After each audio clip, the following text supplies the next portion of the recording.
Anda kembali bersama kami di Forum Christian. Tadi Bang Boni Anda sedikit nyeletuk supaya dapat pencerahan nih pemirsa. Gimana sih bedain antara politik identitas yang dibolehkan dalam tanda petik sama politik identitas yang bisa jadi ada ancaman pidananya? Ya sebetulnya kan ini bukan persoalan kita saja, tapi di seluruh dunia. Nah maka kita mesti melihat respons dari banyak negara dalam melihat isu ini juga. Ya, kita belajar dari pengalaman lah.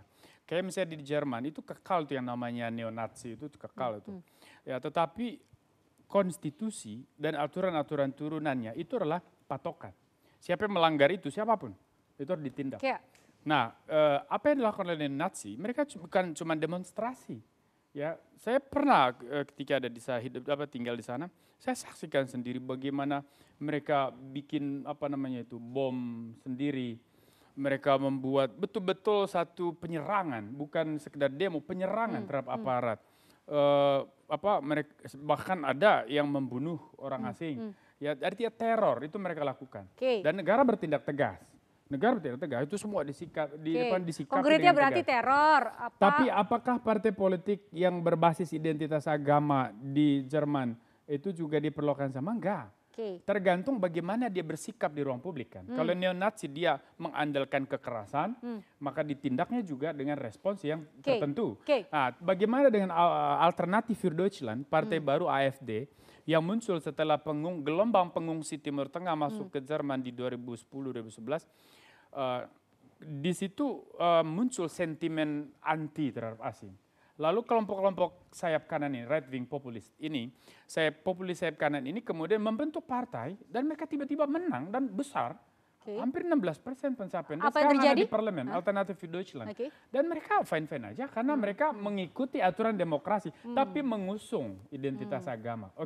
Sedikit aja supaya nggak sampai ke bumi, saya mau bilang gini, Hitler pun gitu ya, itu kan terpilih dari proses demokrasi yang pemilu juga gitu. 1932 ya. 31 Juli. Tapi akibatnya mulai tidak hanya ditangani di Jerman. Sekarang main bola aja, Anda memberi gaya salam Hitler, Anda bisa dikutuk, dikeluarkan, yang nonton juga nggak boleh datang. Karena di konstitusi Jerman yang baru setelah era Hitler, itu menyebut kata Hitler aja, itu dianggap pidana. Saya tidak berbicara di Jerman, di seluruh dunia. Bahkan kata pemimpin itu pun dalam bahasa Jerman kan secara leksikal itu Führer. Nggak boleh dipakai karena dipakai Hitler. Poin Bang Egi apa? Saya mau bilang begini, satu lagi, tapi itu adalah satu contoh yang kemudian bisa diambil maknanya di seluruh dunia. Karena mungkin magnitude-nya besar sekali. Tapi yang agak lebih penting juga mumpung ada Bapak Ahmad Ramadan di sini yaitu definisinya pasti bergerak terus karena kata kuncinya adalah politik identitas. Kata kuncinya adalah pergerakan. Tapi yang kedua, jangan lupa banyak sekali ahli, apalagi pemegang kelasnya, itu mengatakan selama ada oppression, jadi ada kata kunci, selama ada tekanan, maka orang akan merasa identitasnya harus dimunculkan. Nah, jangan hati-hati. Jadi saya sudah agak lama saya agak lama berdiskusi dengan Satgas Nusantara karena dulu sama-sama dengan Pak Gatot, Wakapolri kita sekarang di dalam kelompok diskusi. Jadi jangan juga sampai nanti pemahaman ini membuat orang menjadi tidak berani berbicara untuk mengungkapkan hal-hal yang penting, langsung dilarikan kepada, padahal dia di bawah oppression, di bawah tekanan, lalu kemudian ini identitasnya menjadi seperti ini.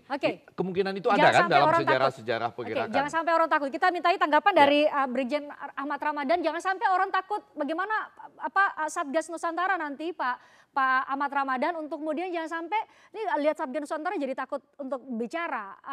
Seperti apa nanti? Hadirnya Satgas Nusantara bukan untuk nakut-nakuti, Mbak. Justru hadirnya Satgas Nusantara menjadikan pendingin ketika suhu politik sudah panas. Sudah ada upaya-upaya membuat suhu politik dengan membuat stigma kelompok tertentu, memprovokasi kelompok tertentu akibat adanya politik identitas tersebut. Nah, hal inilah yang harus kita turunkan. Secara dini kita mendeteksi ada upaya-upaya seperti itu. Ya. Jadi gerakan-gerakan tersebut kita harus deteksi lebih dini. Ini ada upaya-upaya kelompok tertentu yang ingin memprovokasi, yang ingin melakukan membuat stigma negatif kepada kelompok tertentu, yang akhirnya atau dampak negatifnya terjadi adu domba.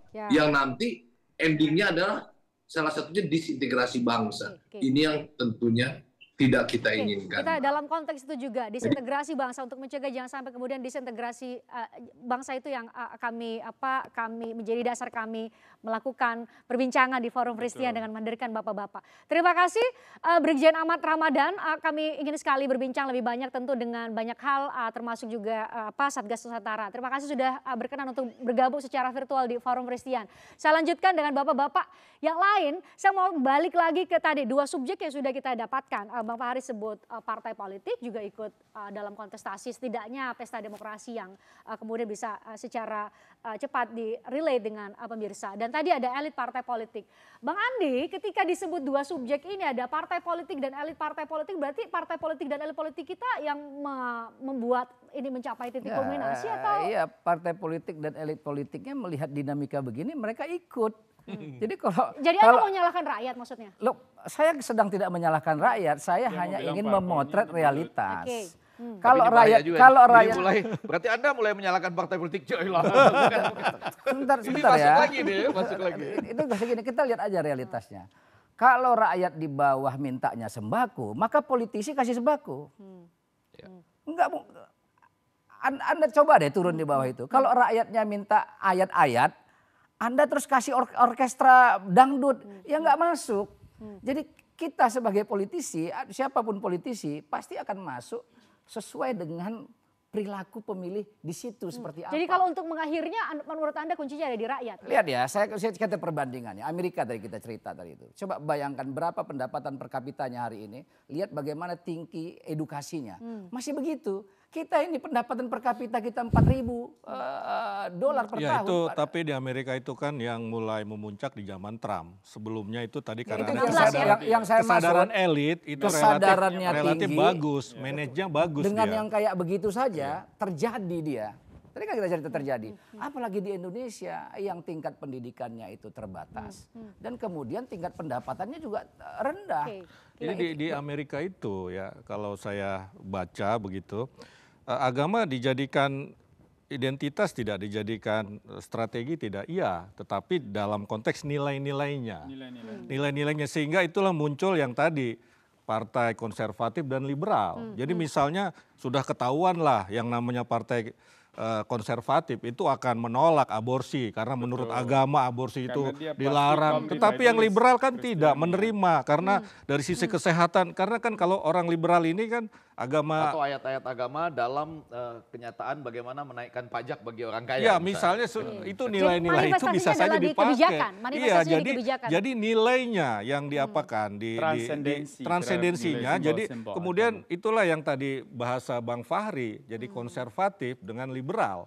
Jadi bukan agamanya ansih yang muncul. Kalau di Indonesia? Di Indonesia kan tidak, langsung agamanya yang muncul. Iya, makanya Cak Nur mengulang itu kan. Iya. Kita beragama ini kan 2, satu kita sebagai formalis, satu sebagai substansialis. Iya. Bersubstansi atau sekedar berbentuk. Iya, disitulah peran partai politik menjadi penting. Karena kan ini bentuk yang ini kan demokrasi ya. Ya. Tidak ada demokrasi tanpa politik, tidak ada politik tanpa partai politik.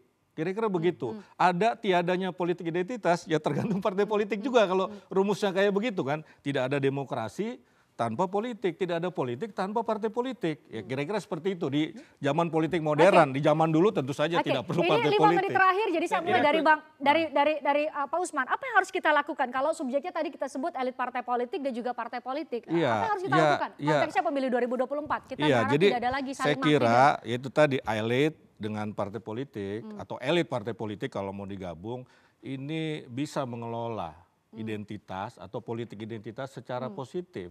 Ya secara baik bisa nggak? Bisa, sebetulnya bisa. Ya bisa misalnya bagaimana memberikan ruang bagi kelompok-kelompok minoritas misalnya seperti itu. Itu kan bagus sebetulnya. Pak Usman kalau begini kan ngomongnya gampang ya. Tapi bagaimana kemudian menyampaikan pesan ini sampai ke elit partai politik? Tinggal mau atau tidak saja. Itu tadi kan tadi yang saya sampaikan. Elit ini mungkin dia menolak politik identitas, tapi karena politik identitas ini menguntungkan saya ya, jadi dia tidak terbuka menyatakan itu, tapi ikut menikmati, artinya membiarkan akhirnya kan membiarkan sama saja kalau dalam kriminal kan gitu, sama saja melakukan kan begitu, sebetulnya kan itu gitu loh. Nah kalau salah juga ya iya. Oke. Oke, Bang Fahri, bagaimana ini supaya tidak terjadi lagi di pemilu 2024? Artinya ekses negatif ya? Ada banyak masalah di Republik ini. Ya, kita mau selesaikan satu-satu dalam frame kita bernegara. Satu-satu kita sudah selesaikan. Konstitusi kita demokratis, tidak mengizinkan adanya dominasi dari kekuasaan tertentu ya, dan lain-lainnya. Pasal-pasal tentang human right itu kuat sekali, termasuk juga tentang pembelaan terhadap identitas. Lahirlah undang-undang tentang kewarganegaraan dan anti diskriminasi ras, etnis, agama dan lain-lain. Kita sudah undang-undangkan itu. Kebetulan saya termasuk di dalam itu semuanya. Lalu kita bikin negara juga yang lebih terbuka ya. Ada keterbukaan informasi publik dan sebagainya. Ini udah jalan nih. Tapi sebenarnya cara memperbaikinya itu memang overhaul politik gitu. Jadi yang harus disadari sekarang ini politisi itu harus mau memindahkan perkelahian grassroots ini ke lembaga formal gitu. Supaya rakyatnya jangan berkelahi. Biar rakyat itu cari makan, setor pajak yang banyak. Lalu sih kalau menurut saya. Karena begini, kayak kalau saya kasih contoh kayak di Taiwan. Di Taiwan itu pendapatan per kapitanya nyaris 4.000 ya, 40.000 US dollar per kapita. Itu anggota parlemennya berkelahi lempar-lempar kursi. Tapi rakyatnya sibuk cari makan. Jadi setor pajak dan negaranya tuh pendapatan per kapitanya tinggi. Nah, sebenarnya ini kita pindahin. Nah, ini nanti ada kaitannya dengan reform partai politik. Karena partai politik kurang menghargai kebebasan. Yang secara umum namanya institusionalisasi politik. Iya, jadi kita pindahin ini. Biar yang berkelahi itu di sana, ya kan. Dan semua yang mau berkelahi di sini adu calon mereka atau wakil mereka. Kamu aja yang berkelahi, jangan saya mau cari makan gitu loh. Sebenarnya demokrasi itu kan institusionalisasi konflik yang ada pada tingkat publik dipindahkan secara formal supaya ini jadi kontestasi yang produktif. Inilah asal muasalnya lahirnya kelompok Republik Partai Republik di Amerika, karena nilai-nilai konservatif dititipkan di Partai Republik, nilai-nilai liberal dititipkan di Partai Demokrat. Ya? Sama juga dengan negara di Inggris, di Eropa secara umum begitu gitu loh. Saya kira itu. Oke, Bang Ege, apa yang harus dilakukan untuk mengurangi akses negatif dari polarisasi akibat politik? Saya cepat-cepat ngomong yang tadi, kalau Taiwan tingkat keberagamannya beda, ada musuh bersama juga di luar. Kalau kita tingkat keberagaman tinggi, sedang nggak ada musuh bersama nih, jangan. Tapi balik, yang saya mau bilang, saya kebetulan tidak aktif bermain di media sosial, jadi saya menikmatinya dalam posisi sama seperti Bapak polisi yang tidak boleh aktif kan, jadi mendinginkan. Namun yang mau saya garis bawahi adalah ternyata apa yang sedang kita usahakan malam ini, yaitu mengurangi polarisasi politik identitas itu harus menjadi gerakan juga, sama seperti politik identitas itu adalah gerakan. Jadi setahap demi setahap sambil, ini yang penting, kata-kata opres tadi Bon ya, saya rasa kata-kata operation, tekanan itu penting. Jadi jangan sampai, saya khawatir juga ini, ketika orang berbicara sesuatu, lalu nanti dicari-cari, dia politik identitasnya ternyata ini loh. Lalu keluar pernyataan, dia ini. Itu menurut saya sih kejauhan. Iya, enggak, bukan. Jangan. Kecurigaan itu berlebihan. Karena kan sekarang justru kita berharap Polri mewujudkan ini bukan ke Polri, bukan. Bukan, maksud saya bahwa ini harus ada dulu respons negara, dalam hal ini kepolisian, untuk menindak. Karena ini kan sudah menjadi keresahan setuju. bersama. Kalau tindakan tegas dalam konteks lesson learn ini ke depan, ya, pelajarannya ke depan itu yang paling kalau penting. Dia sudah menemukan bukti-bukti kembali kepada unsur pidananya, ya berarti pidana bukan politik identitas lagi. Enggak, politik identitas yang masuk ke ranah pidana. Semua pasti diukur dan pidana. Dalam konteks itu orang akan berteriak. Jadi determinasinya tadi kan di sini disebut partai politik. Saya kira kita harus jujur bahwa memang sampai hari ini masih ada 1-2 partai, ada masih banyak politisi juga yang menikmati betul nih politik identitas. Ya karena apa? Dia tidak punya modal lain. Dia tidak punya sesuatu program, yang gagasan, mungkin visi. Kepalanya kurang berisi, dia kurang inovatif, lalu dia jual agama kemudian. Nah, kita berharap orang-orang seperti ini yang harusnya agak minggir dari panggung politik ke 2024 ini. Bisa nggak mereka minggir? Ya, ini soal partai politik berani nggak untuk berdewasa? Karena beberapa partai sudah luar biasa hebat menurut saya. Dalam hal ini. Belum selesai gerakan TVRI, Christian, dan Satgas Nusantara itu perlu jalan terus. Karena isu ini kadang-kadang tenggelam. Isu ini kadang-kadang tenggelam dengan isu-isu lainnya. Dan ini harus terus dirawat. Karena ini kan berkaitan dengan masa depan Indonesia. Bukan hanya ideologinya, bukan hanya kerangka demokrasinya, tapi orang-orang. Oke. Karena kita khawatir after party kok kita jadi negara bubar. Itu kan namanya apa, pemilu sebagai pesta demokrasi itu Bang Andi konteks kami. Nah, itu berlebihan juga negara Atau bubar. negara tidak bubar, tetapi sebagian orangnya negara bubar tidak kita dianggap. ini pernah gitu loh. konflik yang luar biasa, bahkan bersenjata macam-macam, ada RMS, ada Iya, ini Pak segala Andi. macam. Oke. Belum nggak sengeri itu. Oke, Negara kita tidak, lihat ke depan, iya, pemilu iya. 2024. Iya, Pemilu negara 2024. bubar. Bang Andi. Negara tidak bubar, tetapi sebagian rakyat Enggak lah. menderita. Karena Kita dia ini- minoritas. kita ini Ekses. jauh lebih Menderita baik. karena dia tidak sehaluan. Nah, itu problem. Ini Itu problemnya. peran media juga penting. Dan dalam demokrasi konteks harusnya ini. menjamin Bung semua orang Boni, sama. kita nggak usah lagi bicara minoritas mayoritas. Karena? Ya, karena semuanya sama, warga negara. Letakkan semua orang sama. Siapapun itu dia. Itu kan di atas sebagai kertas. warga- Apakah Loh, realitanya seperti itu, ini Bang semua Andi? di atas kertas ini kita ngomong kalau ditanya misalnya, setuju nggak politik Nggak, identitas? nggak. Wah, saya nggak setuju. Semua nggak Lah, kalau setuju. semua pertanyaannya kayak begitu, oke. semua setuju nggak korupsi? Nggak setuju, tapi korupsi juga. Ya Tapi sama saya mau aja. koreksi sedikit. Tadi ada satu Sedikit, kalimat saya harus tutup. bercanda tapi Nah. penting sekali Ya. dari Apa itu? Prof. Effendi. Tadi yang dibilang bahwa kalau saya dari Indonesia 100%, beliau 80%. Saya kira it's not about number. Ini Ya, bukan ya, persoalan setuju. nomor. Oke, Ya. tapi ini esensinya bahwa ada satu keutuhan total, mutlak, ya you tidak bisa gugat. Bahwa kita adalah Indonesia, bukan soal persennya. Oh iya, iya, Ya, setuju. artinya Ya, ya. bahwa 100% kita Saya sebagai merasa- orang lokal, iya, betul. Oke. 100 artinya ada identitas lokalnya. 100% juga kita sebagai orang nasional, bahwa Ya. kita Indonesia. Nah, Oke. demokrasi dan demokrasi Pancasila Ya. menjunjung tinggi itu Oke. Indonesiaan. Oke. Itu yang harus kita rawat. Saya persis sama dengan Boni, Exactly. tapi itu pernah digunakan dalam pemilu sebelumnya. Oke, faktanya Iya kan? demikitu Gitu dan konteksnya malam ini adalah kita mau Betul. bicara soal pemilu 2024. Iya, itu pernah dan kita berharap ini tidak terulang. Kenapa Iya. kita kemudian melakukan diskursus ini? Harapannya adalah kita bisa mengambil pelajaran. Terima kasih Ya. untuk kehadirannya Bang Andi, Pak Fahri, makasih, Bang sama-sama. Ege, Pak Usman dan juga Bang Boni. Terima kasih juga untuk Anda sudah menyaksikan kami. Semoga ini bisa memberikan menjadi bagian dari tadi Gerakan. Prof. Ege bilang gerakan lawan gerakan, karena politik identitas sudah menjadi gerakan. Setidaknya ini adalah gerakan kecil dari Forum Christian TVRI untuk melawan politik identitas, polarisasi karena politik identitas. Sampai jumpa, saya Christian Grich. Saya selalu untuk Anda semua. Gelombang lawan